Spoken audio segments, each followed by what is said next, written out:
संविधान कितना भी अच्छा क्यों ना हो, वो अंततः बुरा साबित होगा अगर उसे इस्तेमाल में लाने वाले लोग बुरे होंगे।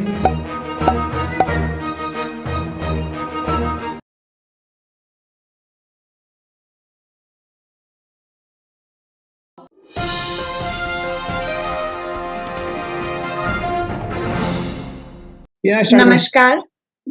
नमस्कार, मैं टीना चौहान वॉइस ऑफ मानवता की इस प्लेटफॉर्म पर आप सभी का बहुत-बहुत स्वागत करती हूँ। हम इस प्रोग्राम में क्या भारत का संविधान जिंदा है, संविधान के बारे में जानेंगे। मिलिंद वानखेड़े जी, आपका बहुत-बहुत स्वागत है। साथ ही इस प्रोग्राम को स्पॉन्सर करने वाले डॉक्टर हरचंद सिंह जी, अमेरिका वाले, शुद्रा टू खालसा मूवी के प्रोड्यूसर, आपका बहुत-बहुत आभार। और हमारे ऑर्गेनाइजर मेघराज सिंह जी का भी बहुत-बहुत आभार। हम अपने प्रोग्राम की शुरुआत करते हैं। जैसा कि हमने इस सीरीज को चालू किया है ताकि हम समाज में एक नव चेतना का प्रसार कर सकें, और उसी की कड़ी में हम आगे बढ़ते हुए अब बात करेंगे आर्टिकल 31 के बारे में। जैसा कि हमने इसकी चर्चा को पिछली बार भी किया था, लेकिन हमें इसकी एक अच्छी समझ बनानी होगी कि आखिर संपत्ति का अधिकार क्या होता है और क्या ये आवश्यक है और किस रूप में आवश्यक है। क्योंकि आज इसकी स्थिति में हम संविधान के जो मूल ढांचा था उससे अब परिवर्तन देखते हैं, तो ऐसा क्यों किया गया। आइए ये सारी बातें हम जानते हैं मिलिंद वानखेड़े जी से। सर, आपका बहुत-बहुत स्वागत है। हम जानना चाहेंगे ये तो जी सर, नमस्कार। जो हम संपत्ति के अधिकार की बातें करते हैं, तो हमने इसकी पृष्ठभूमि कुछ-कुछ समझी थी, लेकिन फिर से हमें इसके बारे में समझने के लिए सबसे पहले संपत्ति के अधिकार के बारे में जानना है, और उसके बाद इसके महत्व और इसके रूप के बारे में आपसे जानना चाहेंगे। पहले ये अधिकार संविधान के अंतर्गत फंडामेंटल राइट्स के अंतर्गत था। सारे जो आर्टिकल्स के भी जो बात कर रही है फंडामेंटल राइट्स था, उससे हटा के मौलिक अधिकारों से हटा के इसको लीगल राइट्स का रूप दिया, कानूनी अधिकार का रूप दिया है। मौलिक अधिकार और किसी संसद द्वारा पारित किसी कानून के अधिकार से मतलब हो तो दो तरह का थोड़ा सा फर्क होता है। अब इसमें इसलिए ऐसा किया गया, किसी देश के जो विकास कार्य है, डेवलपमेंट है या जो प्रॉपर्टी है, तो वो अलग-अलग चीज़ों के कानून के माध्यम से उसको राइट्स दिए जाते हैं। फॉर एग्ज़ाम्पल के लिए हमारे देश में अभी अंग्रेज़ों के ज़माने की बात करें, कानून बनने के बाद लैंड एक्विजिशन राइट था, मतलब एक्वायर करने वाली बात है।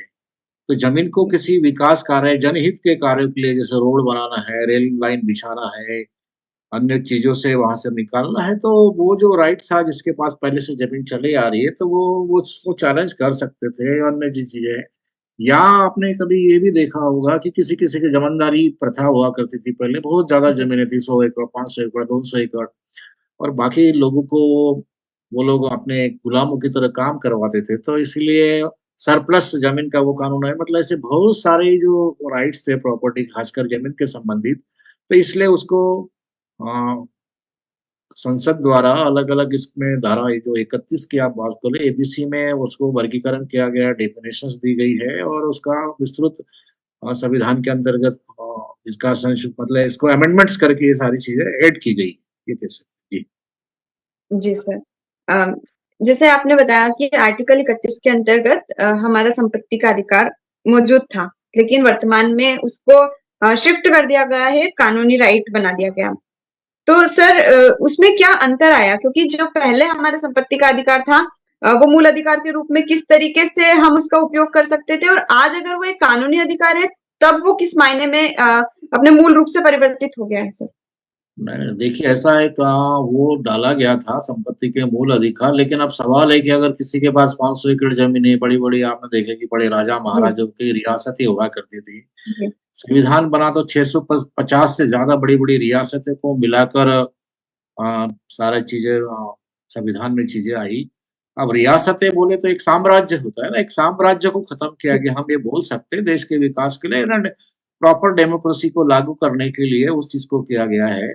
हालाँकि जो रियासतें खत्म की उनको भी बड़ा कंपनसेट किया गया है और आज भी कोई विकास के जो कार्य होते हैं, तो जहाँ से रेल निकालना है, सड़क मार्ग निकालना है, अन्य जो चीज़ें होती है, खनिज है, संपदा है, उसके भी 2-3 तरह के राइट्स आप देखते हैं कि एक फॉरेस्ट एरिया है, उसके लिए फॉरेस्ट राइट्स है, रेवेन्यू लैंड है, उसके रेवेन्यू राइट्स है।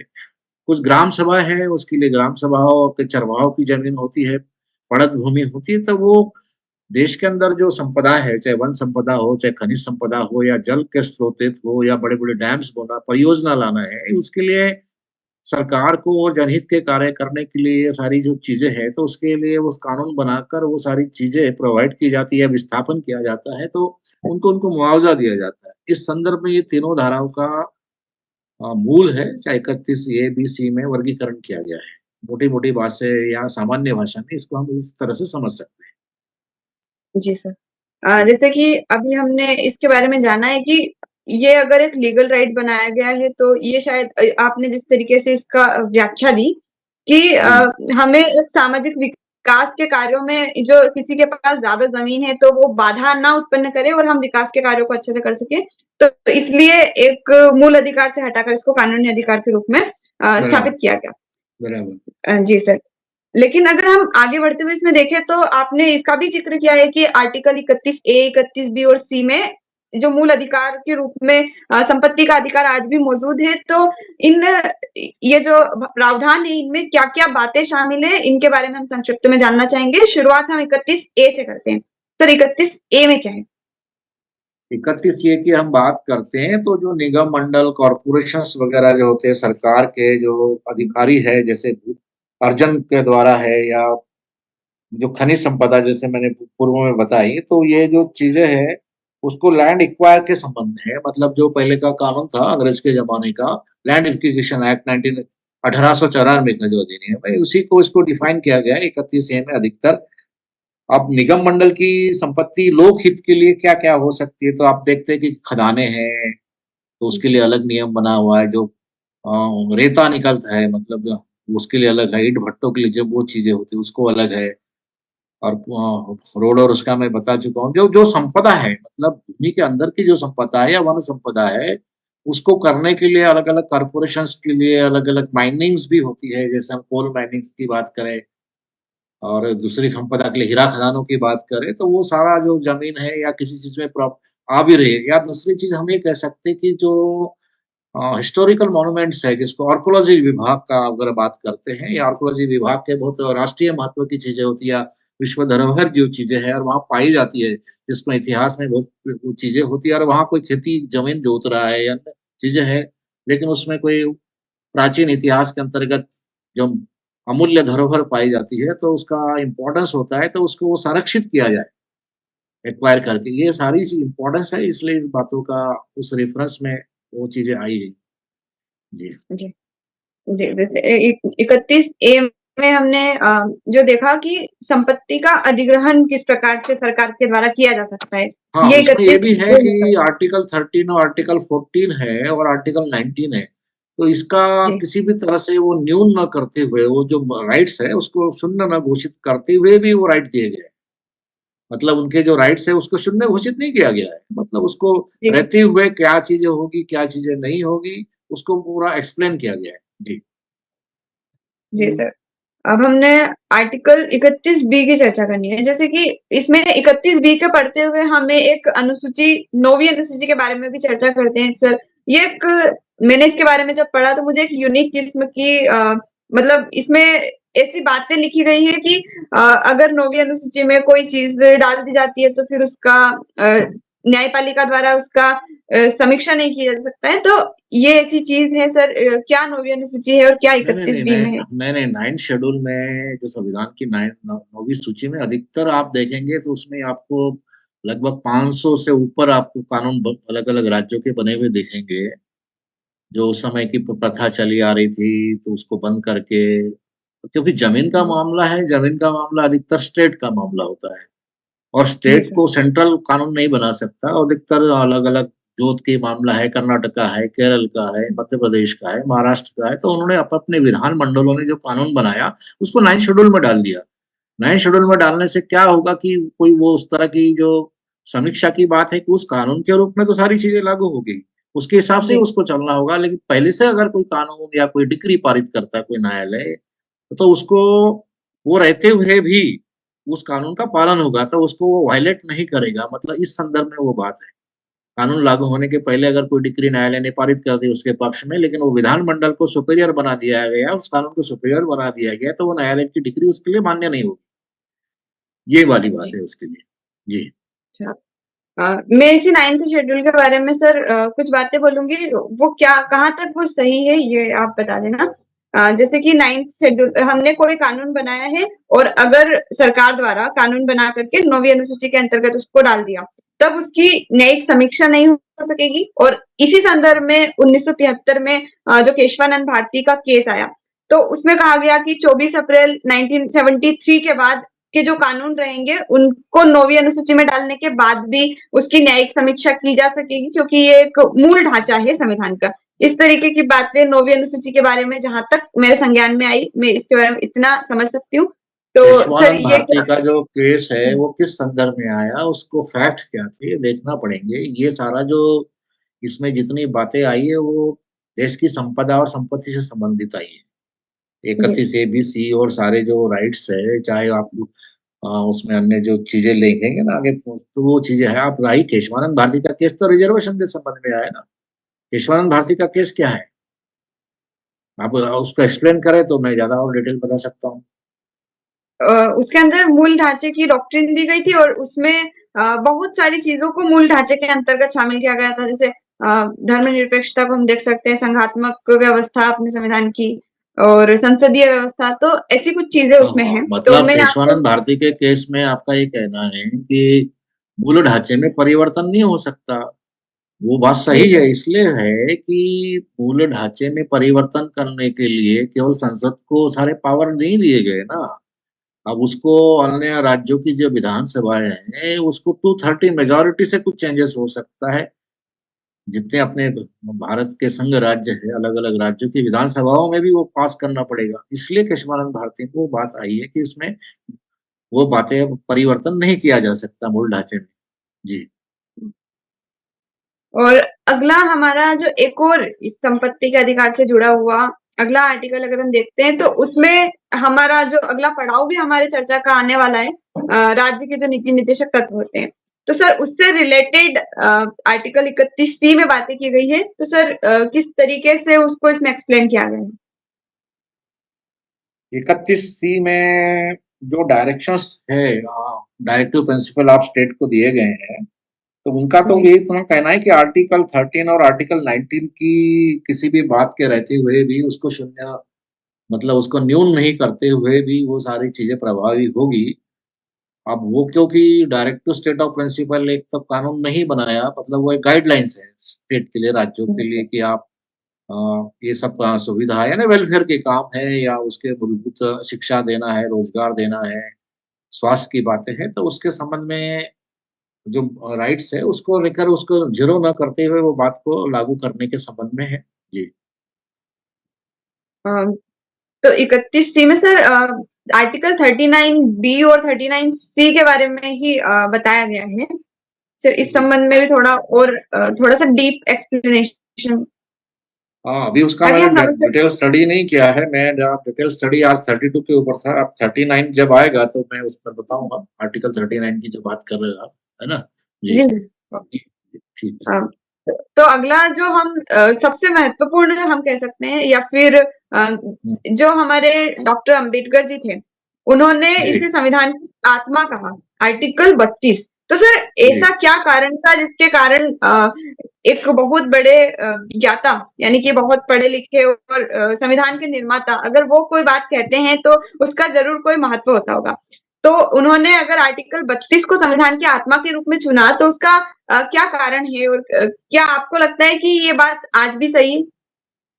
हाँ, इसलिए सही है। अगर न्यायपालिका निष्पक्ष और ईमानदारी से काम करे तो कहा जा सकता जी है कि इस आर्टिकल 32 में 5 प्रकार की रीट की व्याख्या की गई है। अब रीट क्या है, एक है जिसको हम लोग बोलते हैं ना, जो प्रिजनर है, बंदी लोग होते जी हैं। अब उदाहरण से ज्यादा अच्छा समझ में आएगा। पुलिस ने किसी व्यक्ति को पकड़ लिया, किसी भी अपराध में पकड़ लिया, और इसके पहले हमने व्याख्या की कि 24 घंटे के अंदर मजिस्ट्रेट के सामने पेश करना होता है, और वो क्या करते, पेश करते ही नहीं है। 1 दिन हो गया, 2 दिन हो गया, कई दिन होते हैं, और उसको टॉर्चर करते रहते, मारते रहते, पीटते रहते, बोल तूने अपराध किया कि नहीं। और परिवार के लोग परेशान होते थे। ऐसे स्थिति में जो बंदी प्रत्यक्षीकरण है, तो उसको इसमें मेरे ख्याल से जो क्या क्या नाम दिया गया, खास करके हैबियस कॉर्पस पिटिशन अंग्रेजी में बोलते हैं, हैबियस कॉर्पस पिटिशन है।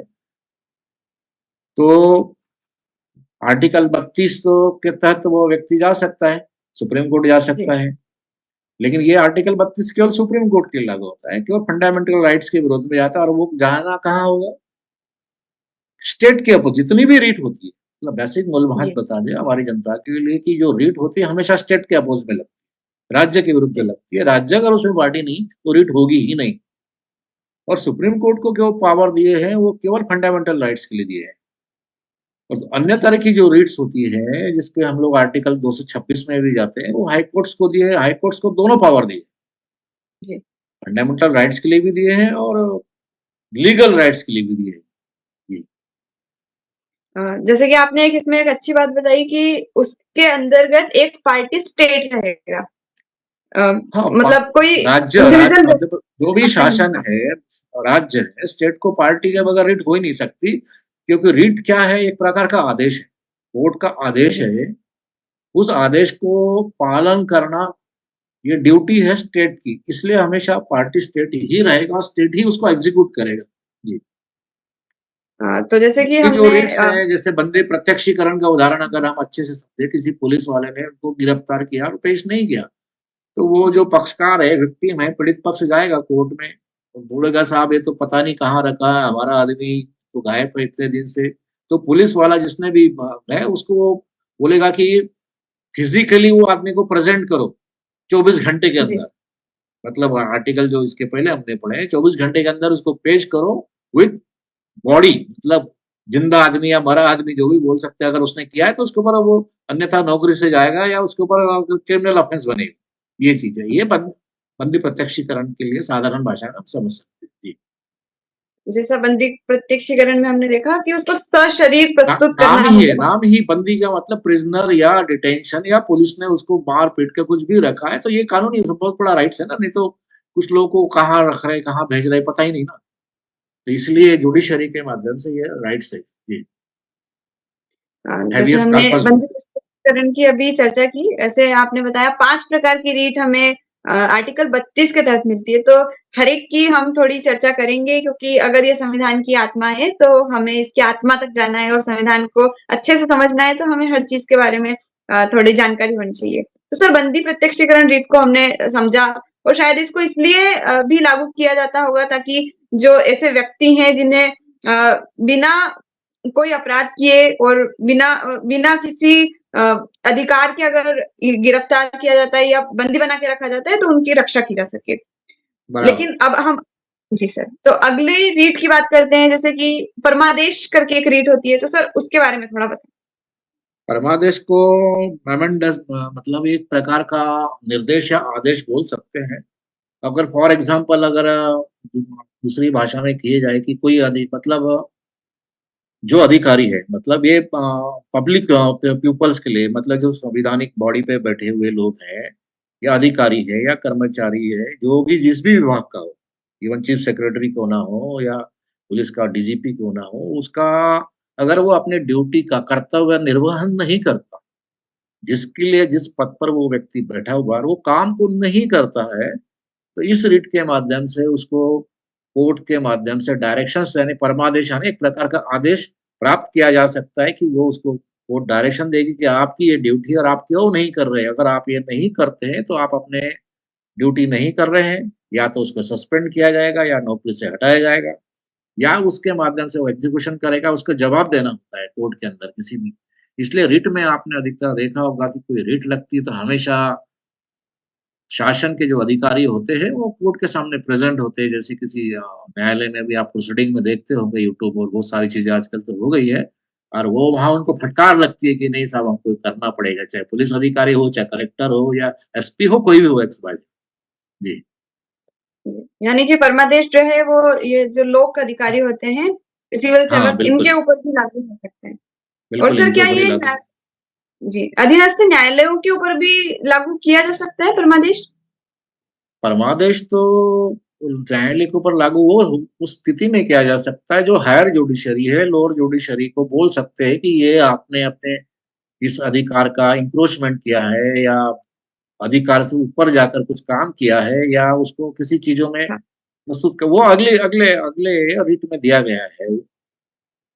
जी, अ, ये केवल यहाँ तक ही समझेंगे इसको। परमादेश तो मतलब ब्यूरोक्रेट्स के ऊपर लागू किया जा सकता है, एग्जीक्यूटिव बॉडी मान सकते हैं इसको। जी भी।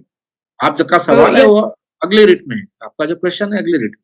जी, नहीं, मेरा पूछने का मकसद ये था कि अगर कोई अधीनस्थ न्यायालय है, क्योंकि सुप्रीम कोर्ट तो सुप्रीम है, उससे नीचे के जितने भी न्यायालय ये सभी उनके अधीन ही आएंगे।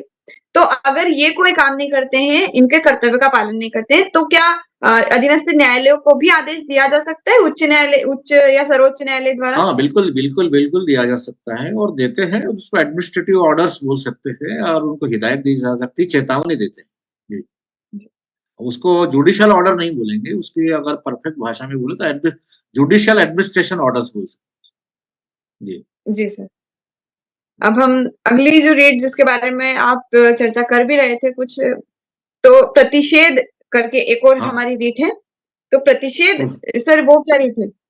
प्रोहिबिशन प्रतिषेध मतलब जी, अगर कोई जुडिशियल ऑफिसर है या कोई एडमिनिस्ट्रेशन ऑफिसर है या पुलिस ऑफिसर है, अब उनको कानून के अंदर रूल ऑफ लॉ है, उनको डिफाइन किया गया है, उस पद के लिए उनको उतना ही काम करना है और उससे ज़्यादा ना ही उसका अतिक्रमण करना है।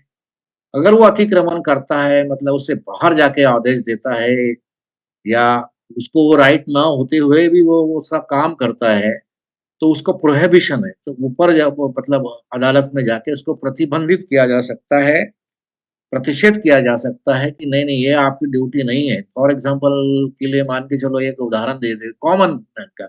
रेलवे में कोई सफ़र करते हैं तो वहाँ वो आपने देखा होगा कि वहाँ टीटीआई को क्या है टिकट चेक करने का राइट्स है। लेकिन उसमें जीआरपी भी होती है, आरपीएफ वाले होते हैं, तो वो क्या करते हैं बहुत सारे गरीब लोगों को बोलते हैं, "चल टिकट दिखा।" वो बेचारे टिकट दिखाते थे, कुछ करते कुछ लोग पैसे भी उनको रफा-दफा करते हैं। लेकिन जो कानून का जानकार आदमी होगा तो वो क्या बोलेगा, आपका क्या राइट्स है? आपका राइट है कि कोई ऐ गैर इरादतन सामान तो नहीं है, आप सिक्योरिटी चेक कर सकते हैं, कोई ऐसा सामान तो नहीं उसमें परिवहन हो रहा है, हथियार तो नहीं है, कोई ड्रग्स तो नहीं है, अन्य कोई चीज़ें तो नहीं है, वो सिक्योरिटी पॉइंट सब चीज़ टिकट चेक करने का राइट्स उसको नहीं है, आरपीएफ वालों को नहीं है, जीआरपी को नहीं है, वो टीटी को है। तो ये इस संदर्भ में एक छोटे से उदाहरण से आप समझ सकते हैं कि मतलब उसको प्रतिषेध किया जा सकता है, अगर ऐसा आदमी करता है, तो वो उसकी नौकरी जा सकती है या उसके वरिष्ठ अधिकारी जवाब दे सकते हैं। जी। जी। यही यानी कि फ़ॉर्मूला हम अपने दूसरों को भी लागू कर सकते हैं कि मान के चलो कि आप ट्रैफिक पुलिस वाली बातें हैं, आप ट्रैफिक पुलिस में आप जा रहे हैं, मतलब एक सामान्य भाषा में समझाने का प्रयास कर रहा हूँ इस बात को, जी, लेकिन लोग नहीं समझते ना कानूनी लीगल लैंग्वेज बहुत टिपिकल है और सामान्य कानूनी संवैधानिक लैंग्वेज में समझाएँगे लोगों को समझ में नहीं आएगा। अगर आपका जी, पुलिस ट्रैफिक वाले पुलिस है और हवलदार भी कोई बोलता है कि नहीं आपका चालान हो गया इतने रुपए, जी, तो आप बोलेंगे भई ये आपको राइट्स थोड़ी है, कानून में उसकी डेफिनेशन की तो जो उसका वरिष्ठ अधिकारी एएसआई लेवल का आदमी है जिसको वो बैच-वैच लगे रहते हैं, तो वही उसको बता हाँ, वो रोक सकता है। उसका राइट है वो रोक सकता है वहाँ पे, गाड़ी साइड में करवा सकता है, लेकिन क्या देखा आपने वो चाबियाँ ही निकाल लेते हैं। इस तरह की जो चीज़ें हैं वो इसलिए उसको ऊपर वो कुल मिला के प्रतिषेध वाली बात लागू होती है। उसका यूज़ कुछ यानी करते कि नहीं, लोगों को संविधान की जानकारी नहीं होने के कारण लोग वो सब बातें कि उसको डर के मारे वो सारी चीज़ें करते हैं और उसका दुरुपयोग करते हैं अधिकतर। जी, ये प्रैक्टिकल उदाहरण है, आप देख सकते हैं रोड पे चलते हुए, गाड़ी चलते हुए या सफ़र करते हुए या अधिकारी भी वही बात तो आपने देखा किसी अधिकारी के आप चैम्बर में जाएँगे, चपरासी ही बड़ी-बड़ी बातें कर लेते हैं। जी, जी, यानी जैसे हमारे जो अधिकारी या फिर जो न्यायपालिका के अधीनस्थ न्यायालय हैं, जी, उनके द्वारा अगर अपने अधिकारों से बढ़कर कुछ करा जाता है और मासूम जो जनता है, अगर वो अवेयर नहीं है अपने अधिकारों के प्रति, तो उनके प्रति जो दुरुपयोग किया जाता है अपने अधिकारों का, तो उससे रोकने के लिए एक प्रावधान हमारे संविधान में ये प्रतिषेध करके रीट के माध्यम से दिया गया है। बिल्कुल। जी। और जैसा कि आपने कहा कि जो संवैधानिक या टिपिकल जो लैंग्वेज रहती है वो समझ में नहीं आती है और आसान भाषा में आप समझाने का प्रयास कर रहे हैं। सर, इसी हमारी जो सीरीज़ है उसका उद्देश्य यही है कि आप अपने सामान्य बोलचाल की भाषा में उसको अच्छे से समझाएँ, उदाहरणों की सहायता से समझाएँ ताकि आम जनता तक ये बातें पहुँचे और वो कानूनी प्रावधानों को बिल्कुल ईज़ी लैंग्वेज में समझ पाएँ और उपयोग कर पाएँ। अब हम अगले जो रीट है, हमने वो 3 रीट की चर्चा करी। अब जैसे उत्प्रेषण एक और रीट आती है हमारी। तो सर उत्प्रेषण रीट क्या है उत्प्रेषण के उसका पहले इस्तेमाल। उत्प्रेषण के पहले मैडम एक और है, क्यो वारंट। जी सर, वो भी है।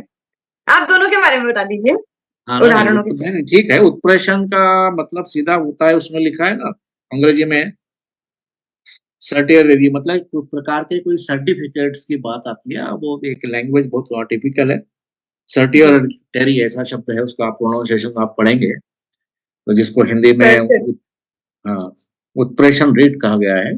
मतलब सीधी सी बात है, सर्टिफिकेट है, कोई डॉक्यूमेंट्स है, मतलब सादी भाषा में कोई सर्टिफिकेट दिखाओ या कोई डॉक्यूमेंट दिखाओ, मान के चलो कोई ऑर्डर लोअर कोर्ट ने पारित किया, जी तो ऊपर वाली कोर्ट चाहे जजमेंट पारित हुआ हो या नहीं हुआ हो, वो हायर कोर्ट को ये पावर है कि आप ये जजमेंट देने जा रहे हो या कोई फैसला करने जा रहे हो, ये किस आधार पर कर रहे हैं, क्या ग्राउंड है उसका, कौन सा आधार है, कौन से डॉक्यूमेंट है, तो वो मंगा सकते हैं।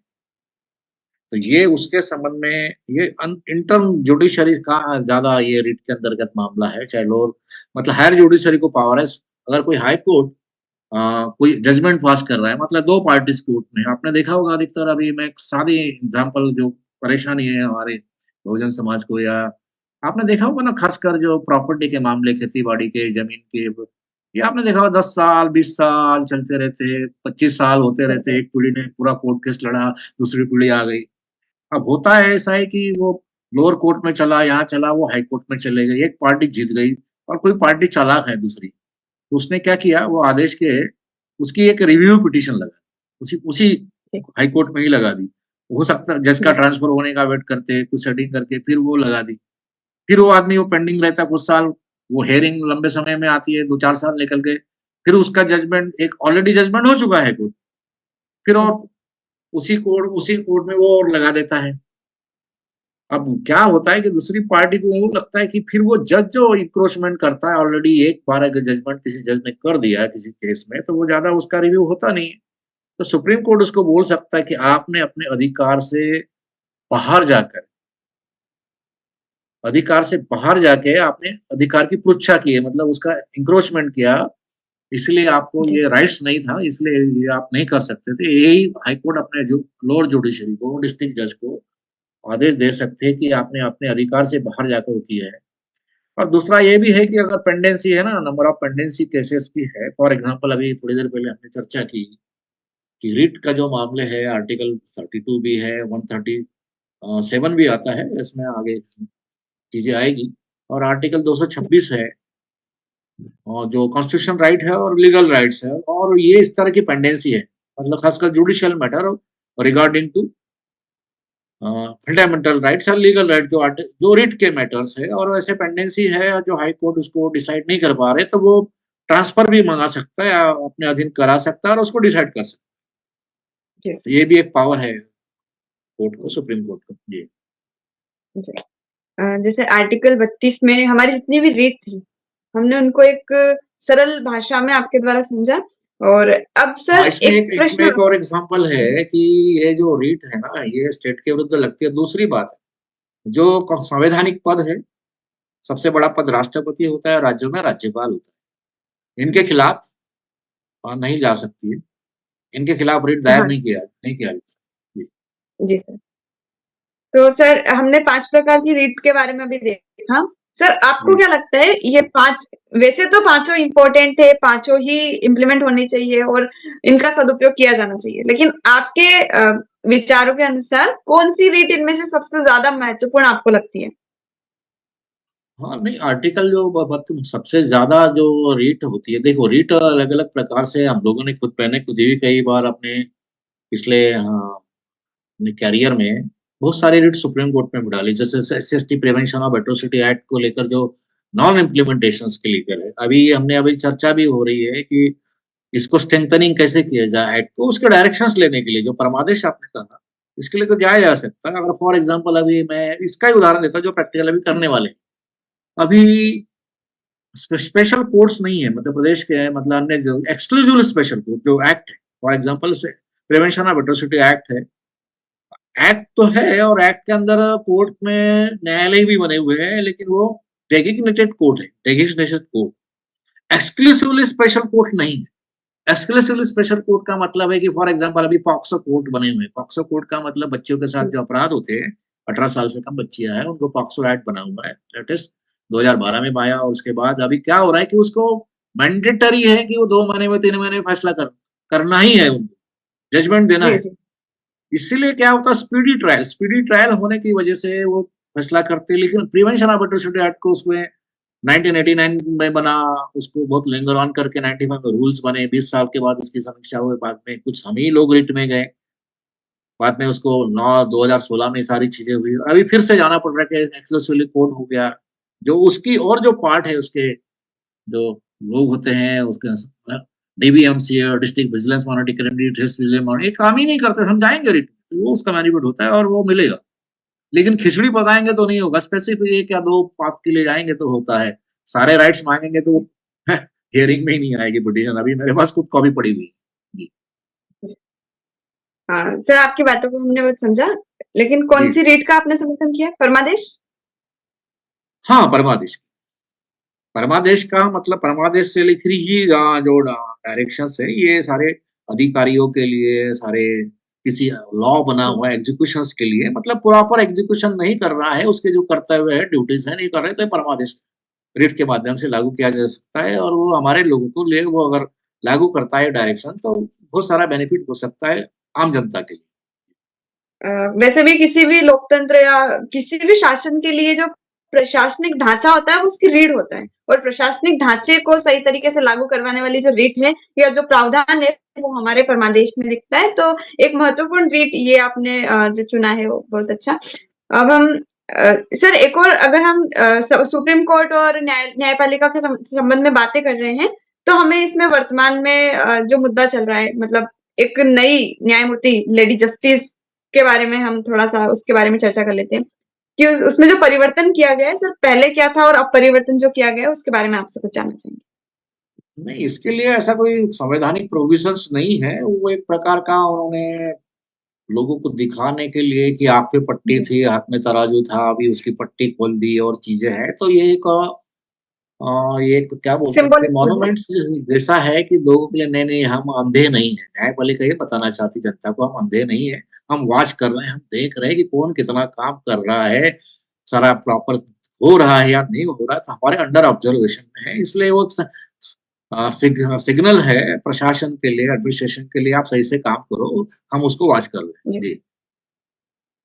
लेकिन जो पहले जो पट्टी बंधी हुई थी, उसके समर्थन में भी हमारे पास तर्क मौजूद थे और इसीलिए वो पट्टी बांधी गई थी। और अब जो पट्टी हटाई गई है उसके समर्थन में भी एक तर्क दिया दिया जाता है, और दोनों में समानता ही स्थापित करने की बातें की जाती है। तो जहां तक हमें सोचना चाहिए कि अगर आप प्रावधानों को अच्छे से लागू करेंगे और न्याय की स्थापना करेंगे तो मूर्ति चाहे जो भी हो, न्याय दिखेगा समाज में, सामाजिक न्याय की स्थापना होगी, तो वो ज्यादा जरूरी है। नहीं, नहीं, ये तो देखिए जी सर। ऐसा है कि ये जितनी जागरूकता बढ़ रही है इसलिए सारी चीज़ें आ रही हैं। नहीं तो अभी आप राजस्थान हाई कोर्ट में जाएँगे तो वहाँ मनु का पुतला आज भी है। मनु महाराज का पुतला आज भी है और उसको हटाने के लिए कई प्रोविज़न्स किए हैं, कुछ बातें सारी चीज़ें भी है, और काफ़ी बुक्स किताबें भी लिखी हैं जो मानवाधिकार कार्यकर्ता हैं, उन लोगों ने लिखा हुआ है। और 1-2 बार पहले न्यूज़ में भी पढ़ा होगा कि कुछ महिलाएँ गई उसको काली पोती। तो ये मेंटालिटी की बात है, ऐसा कोई प्रोविज़न्स नहीं है, ये ऐसा होना चाहिए, मूर्ति होनी चाहिए। और कई बार जुडिशरी के अंदर आप न्यायालय परिसर में बड़े-बड़े आप मंदिर भी देखते होंगे कि वहाँ पूजा-पाठ होती है और ब्राह्मण वहाँ घंटी बजाते रहते हैं, और इधर न्यायपालिका बोलते हैं डिस्टर्ब नहीं होना चाहिए। ये हमारे भोपाल के अंदर ही चीज़ें हुई अभी, दुर्गा, इस सारी चीज़ों के अंदर ये सब इल्लीगल है। और ये नहीं होती हुई भी क्योंकि वो मानसिकता के लोग बैठे हुए हैं, जजेस और सारी चीज़ें, इसलिए वो हो रही है, लेकिन ये अनकॉन्स्टिट्यूशनल बातें हैं। जी। लेकिन सर आपको क्या लगता है कि ये जो सिंबॉलिक चीज रहती है जैसे लेडी जस्टिस का जो हमारे यहाँ पर मौजूद है, तो सर क्या प्रभाव इसका रहता है, और मतलब किस तरीके से न्याय को प्रभावित करते हैं? क्या इनका कोई नहीं, नहीं, असर ये होता ऐसा है? कोई संविधान में कोई प्रोविज़न्स नहीं है ऐसा देने का, और ऐसा कोई होना चाहिए, ऐसे किसी आर्टिकल में स्पेसिफिक मेंशन नहीं किया हुआ है। ये तो इनको अपनी एक इंटरनेशनल, नेशनल उपज हुई कि ये ऐसा कानून हो, बैलेंसिंग होना चाहिए, तराजू हाथ में दिया तो भैया मतलब क्या होता है कि ये एक मैं एक बहुत पहले एक उदाहरण दिया था पहले वाले एपिसोड में कि ये न्यायपालिका मतलब हमारा संविधान लागू होने के पहले जुडिशरी जूरी हुआ करती थी, जूरी। और जूरी 1919 का जो कानून है ना, उसमें अंग्रेज जूरी होते थे, तो उस समय उनका जो कैरेक्टर होता था वो निष्पक्षता की भावना होना जी चाहिए, मतलब दोनों पक्ष को सुन के जजमेंट करनी। अभी जजेस है बायस्ड है, कास्ट बायस्ड है, वो बायस्ड है, रिलीजियस बायस्ड है, इसलिए वो चीजें आई है सामने। लेकिन अभी उनमें जूरी में साफ लिखा था अंग्रेजों ने कि ये ब्राह्मण के अंदर न्यायिक चरित्र नहीं होता है, जुडिशियल कैरेक्टर्स नहीं है इनके ब्राह्मणों के अंदर, ऐसा जजमेंट है। अभी वही सबसे ज्यादा न्यायपालिका में बैठे हुए हैं, तो न्याय की अपेक्षा क्या कर सकते? वो जब तक रिप्रेजेंटेशन नहीं होगा न्यायपालिका को, इसलिए न्याय मिलना बहुत है। मतलब ये संवैधानिक बातें करके ये तो ठीक है, लेकिन दूसरा पक्ष हम ये आते तो ये बात भी उतनी ही सच है। और देखा होगा पिछली बार भी बहुत सारा एजिटेशन सुप्रीम कोर्ट के जजेस कर रहे हैं, मतलब सुप्रीम कोर्ट के लॉयर्स कर रहे हैं, और सुप्रीम कोर्ट के लॉयर्स करके सुप्रीम कोर्ट के सामने ही खड़े होकर बोल रहे हैं, क्योंकि ये मौलिक अधिकार दिया गया है संविधान की वजह से, सब बोल रहे हैं। क्योंकि कंटेम ऑफ कोर्ट नहीं होता है, कंटेम ऑफ कॉन्स्टिट्यूशन का अगर कोई जज कर रहा है तो वो चीजें भी उनके ऊपर लागू होती है जी, क्योंकि वो भगवान है, खुदा नहीं है जजेस, वो भी बंधे हुए संविधान से। Supreme court supreme not a supreme, parliament is a supreme. जो जनता की अदालत है वो पार्लियामेंट है, वो जो कानून बनाती है उसका केवल ये समीक्षा कर सकते हैं, एग्जीक्यूशन कर सकता है जी। जी, लोकतंत्र के बारे में बहुत कुछ इस चर्चा से जानने को मिला। सर जी अगला अगर हम आर्टिकल 32 से आगे बढ़े तो हमें आर्टिकल 33 में सशस्त्र बलों से संबंधित जो उनके अधिकार हैं, तो इसमें हमें ऐसा देखने को मिलता है कि जो संसद है उनको अधिकार है कि वह जो सशस्त्र बल हैं उनसे संबंधित जो मूल अधिकार है उनमें वो कुछ संशोधन कर सकती है, यानी कम कर सकते हैं। तो सर आर्टिकल 33 क्या है, इसकी क्या आवश्यकता है, और इसके द्वारा अगर जो सशस्त्र बल हैं उनके मूल अधिकारों का कुछ हनन होता है, क्योंकि उन्हें कम अगर मूल अधिकार दिए जाएंगे तो किस प्रकार से उनका उनके ऊपर प्रभाव पड़ेगा? सर इसके बारे में हम आपसे जानना चाहेंगे। नहीं, उनके कोई मूल अधिकार कम नहीं किए गए। ये इसका डेफिनेशन सिंपल सा है कि जो राज्य के विधानमंडल होते हैं उनको सशस्त्र बलों के संबंध में कानून बनाने का कोई राइट्स नहीं, ये पावर केवल संसद को दिया गया है। जी इसके अलावा जितने भी सशस्त्र बल है, जो हमारी तीनों सेनाएं हैं, चाहे जल सेना हो, स्थल सेना हो, चाहे वायु सेना हो, या अन्य जो बल होते हैं सीआरपीएफ है, अन्य जो बल है जो जी सेंट्रल के इसमें आते हैं, उसको कानून बनाने का, उसके उनके अंतर्गत जो अपराध होते हैं, मतलब अभी जैसे सारे भारत में जो कानून लागू है वो आम जनता के लिए कानून है। अगर कुछ चीजें है तो उनका भी अपना सेपरेट जुडिशरी है, उनके अपने उनके जुडिशरी का मतलब उनके ही फैसले, अगर इस अदालत में उस तरह के मैटर नहीं है तो वो वहाँ के कानून के हिसाब से, लॉ के हिसाब से फैसले होते हैं। फॉर एग्जाम्पल के लिए कि अभी मान के चलो मिलिट्री की किसी गाड़ी से एक्सीडेंट हो गया या कुछ चीजें दुर्घटनाएं हो गई, तो वो ये जी मांग कर सकते हैं कि सर हमारा भी प्रोटोकॉल है, हमारी जो जुडिशरी है, हमारे थल सेना की, तो वहां पर ये केस चलाया जाए, तो वो उनको ट्रांसफर कर सकते हैं। ये इस तरह की जो पावर है, मतलब उनमें ज्यादा हमारी जो जुडिशरी ज्यादा इंटरफेयर नहीं कर सकती है, वो स्पेशल पावर दिए गए सशस्त्र बलों को इस आर्टिकल के तहत जी। सर जैसे कि मैंने अधिकारों के कम होने की बात जो की थी वो इस संदर्भ में कि जो सशस्त्र बल हैं जैसे कि उनको जी बहुत सारी खुफिया जानकारियां रहती है, तो हाँ उसके हाँ। संदर्भ में वो पब्लिक में नहीं बोल सकते हैं, तो इसको ऐसा कहा जा सकता है कि ये उनके भाषण और अभिव्यक्ति की जो स्वतंत्रता है उसका उल्लंघन है, लेकिन नहीं उनको नहीं जो नहीं चीजें पता होती है वो कुछ। जी नहीं, देश की सुरक्षा से जुड़े हुए मामले हैं, बहुत सारी जो चीजें हैं, अगर वो ऐसा, बहुत सारे, वो उनकी बात नहीं है। इवन अब जो सीबीआई अफसर, पुलिस ऑफिसर, कभी वो सारे गुप्त यंत्रणा सारी चीजें चलती है, इवन इवन इनकम टैक्स वाले कब कहाँ छापे मारने वाले होते हैं उनको पता होता है, वो तो घर को भी नहीं बताते ना। तो वो उनकी ड्यूटीज है, वो ड्यूटीज है। हाँ, लेकिन अभी कहीं देखा होगा पिछली बार मिलिट्री के अंदर, या वो लोगों ने उन्होंने वीडियोस बना के डाले थे कि या खाना बनी दाल सही नहीं मिलती या वो चीजें, वो तो राइट है ना, उन्होंने डाला तो उनको क्या क्या करे, वो तो मौलिक अधिकार है। अगर उनको सारी चीजें नहीं मिलती है, जबकि सेना का इतना सारा बजट होता है, सारी सर्विसेज उनको दी जाती है, और उसके बाद भी वो काम उनको वो सुविधाएं नहीं मिलती, तो आवाज उठा सकते हो जनता की। इसलिए वो जी उन्होंने सोशल मीडिया के माध्यम से आवाज उठाई और वो चीजें की।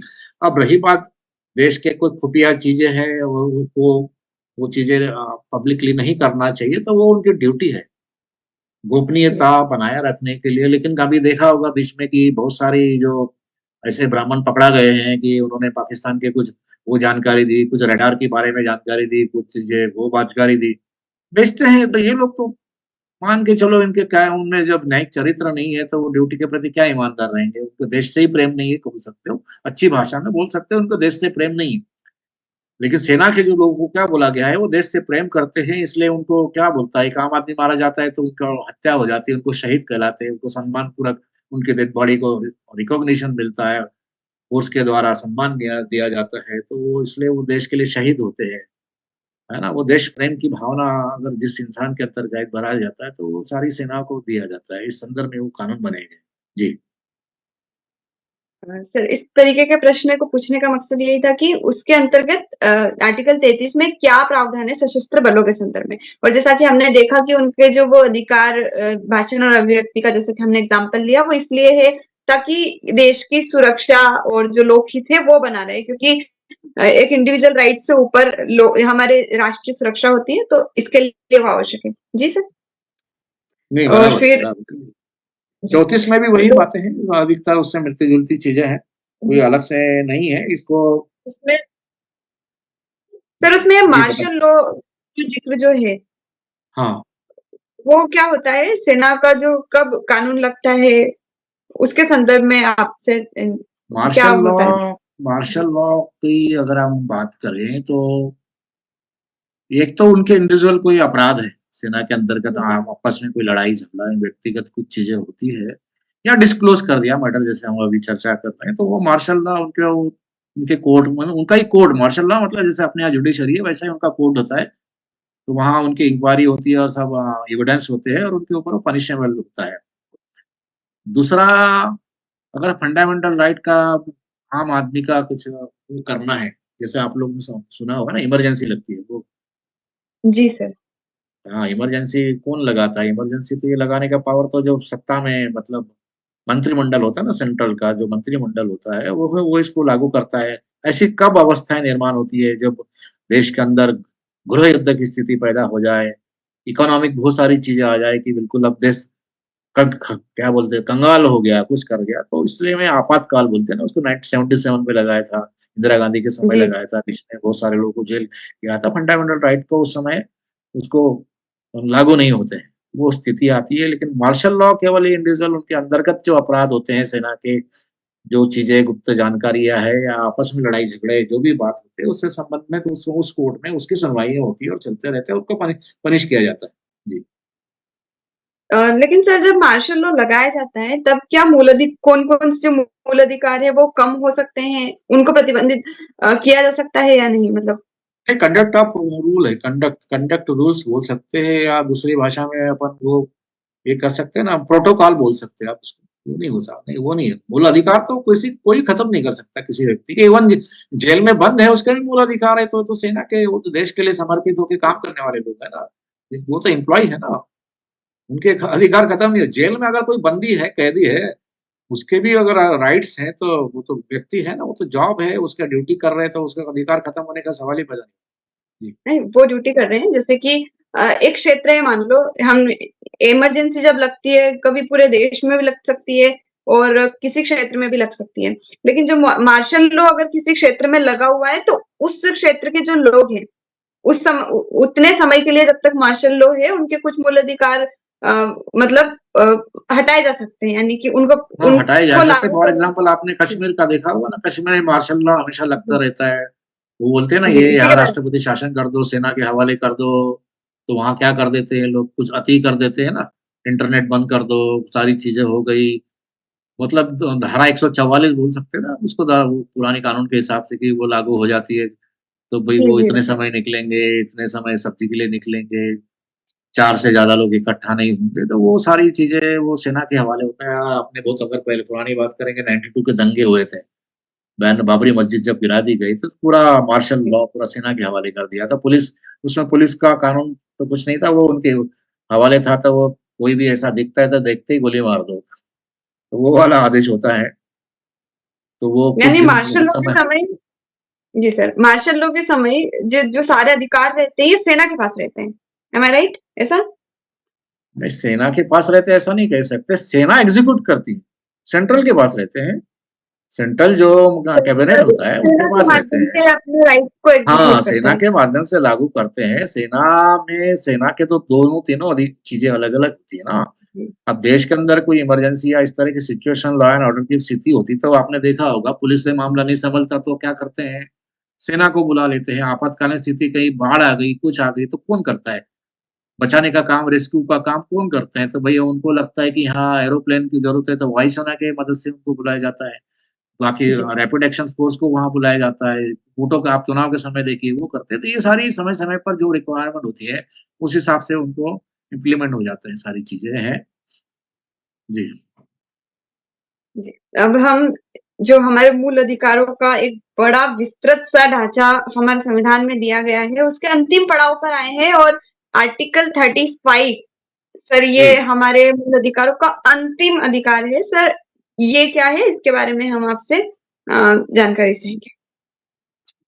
नहीं मतलब वो अभी तक हमने जो चर्चा की थी ना आर्टिकल में कि ये जो केशवानंद भारती का जो आपने उदाहरण दिया था, ये इसी से संबंधित है कि मतलब कोई संसद को सुप्रीम पावर दिया गया है। विधानमंडल कोई ऐसा कानून पारित नहीं कर सकता जो इंक्रोचमेंट करते सेंट्रल के एक्ट का। जी, जी। और डिविजन्स किए गए हैं दोनों इसमें कि कौन से कानून विधानमंडल बना सकता है, कौन से कानून संसद बना सकते हैं। तो उसका पूरा डिवीजन किया गया है, इसीलिए बैलेंस और वो चीज़ें हैं संविधान के अंतर्गत। तो रिस्ट्रिक्शंस मान सकते हैं हम उसको विधानमंडल का रिस्ट्रिक्शन है कि आप इसमें कानून नहीं बना सकते, संसद को ही वो पावर दिया गया है। जी। यानी कि लास्ट जो हमारा आर्टिकल है मूल अधिकारों का भाग 3 का लास्ट आर्टिकल 35 उसमें जी।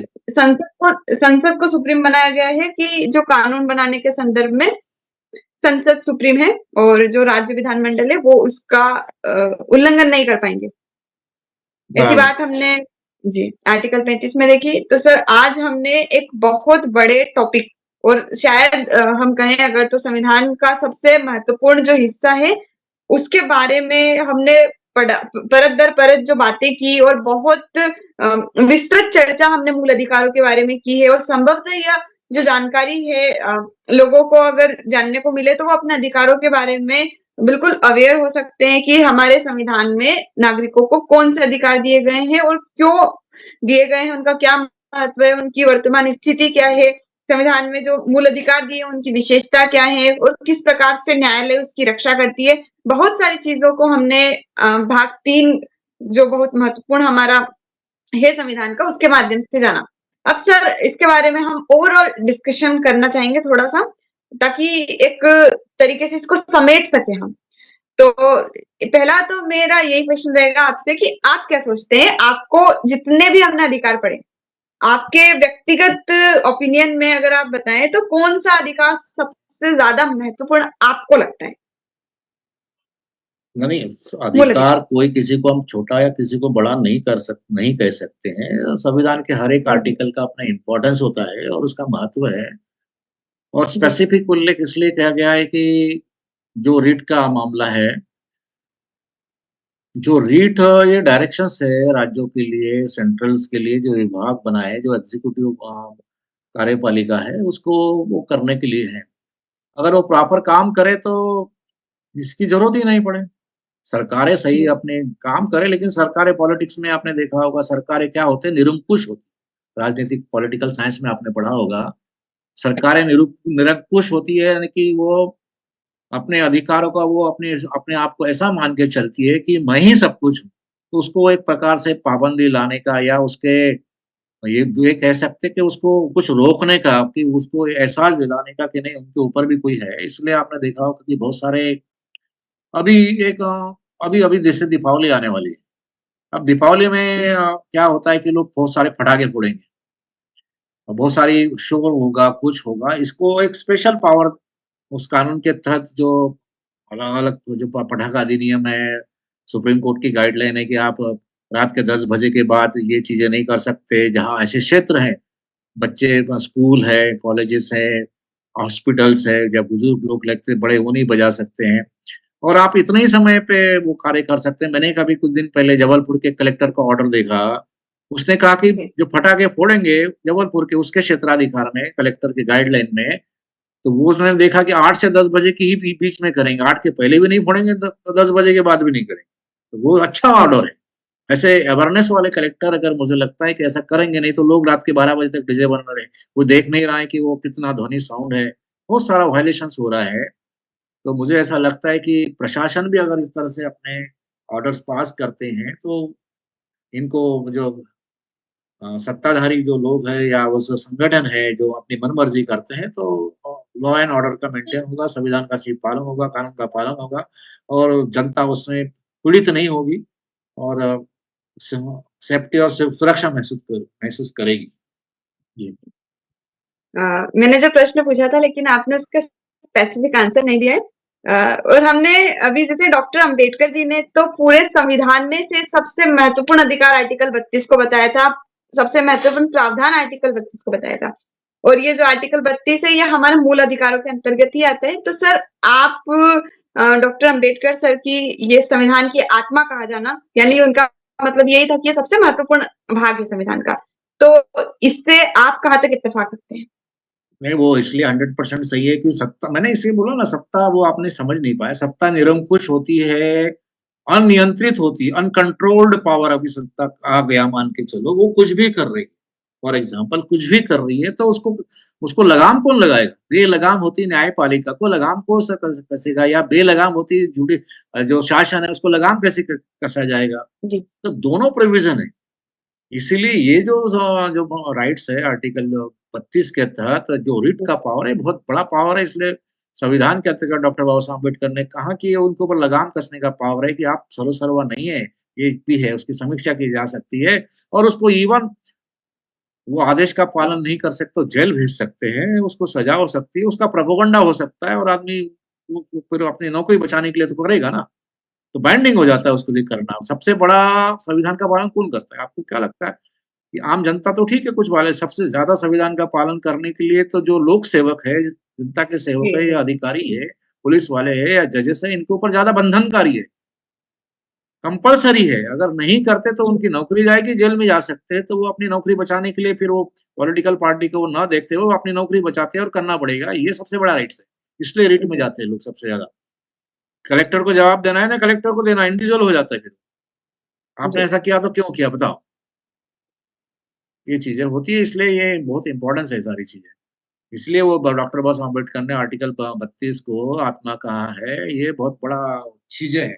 बाकी क्योंकि वहाँ उनको प्रेज़ेंट होना है ना, कोर्ट में प्रेज़ेंट होना है, जवाब देना है उनको, 24 घंटे अंदर जवाब देना है या जो भी विषय उनको हियरिंग देना है, वो सीधा रिस्पॉन्सिबल है। मतलब जी, किसी काम को करने के लिए जवाबदेही का सिद्धांत बोल सकते हैं इसको। जी। रिस्पॉन्सिबिलिटी का सिद्धांत है, जवाबदेही का सिद्धांत है, लागू किया गया है। ये सबसे बड़ा आधार, इसलिए डॉक्टर बाबा साहब अम्बेडकर ने आर्टिकल 32 में कहा जवाबदेही है उनकी। बाकी चीज़ों में तो क्या है, अभी डायरेक्ट स्टेट ऑफ प्रिंसिपल, हाँ ठीक है, सरकार लागू करे, ना करे, उनकी अपनी मनमर्जी है ना, यहाँ मनमर्जी नहीं है। यहाँ देना ही है, कंपल्सरी देना है, नहीं तो नौकरी से जाना है या जेल जाना है, बस। अ, तो सर, आज की हमारी डिस्कशन अपने अंतिम पड़ाव पर पहुँच गई है और बहुत बधाई आपको कि आपके साथ हमने पूरे मूल अधिकारों की चर्चा की और आपको सुना लोगों ने, ताकि वो जानने का उनको मौका मिला और आपको भी लोगों से जुड़ने का मौका मिला। जी, हमने मूल अधिकार को खत्म कर लिया है और आज हमारा डिस्कशन का टाइम हो गया है, तो अब हम इस प्रोग्राम को अभी यहीं समाप्त करते हैं और हमारे प्रोग्राम को स्पॉन्सर करने वाले डॉक्टर हरचंद सिंह जी, अमेरिका वाले, उनका हम बहुत-बहुत आभार कहते हैं और सर मिलिंद जी, आपका बहुत-बहुत धन्यवाद। आप हमारे साथ लास्ट जी, तक धन्यवाद। जुड़े रहे। जी सर। और हमारे सारे दर्शकों का बहुत-बहुत धन्यवाद और आशा करते हैं कि ये प्रोग्राम आपको बहुत मदद कर रहा होगा और हमारे ऑर्गेनाइज़र मेघराज सिंह जी का भी बहुत-बहुत आभार।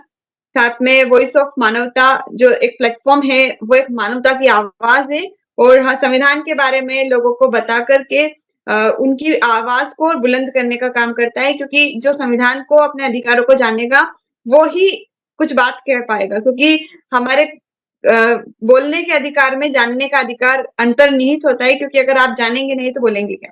तो ये आपको एक तरीके से बोलने का अधिकार देने वाला भी प्लेटफ़ॉर्म है।